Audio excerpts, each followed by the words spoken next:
Dear Lord, during this moment of truth, when life matters most, we thank you for the miracle of life and the gift of love. We ask you to bless and keep Charles and Caitlin as they embark together on a single journey.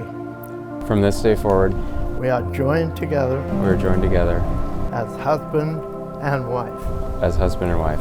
They have pledged their faith and declared their unity by each giving and receiving a ring, and are now joined in mutual esteem and devotion.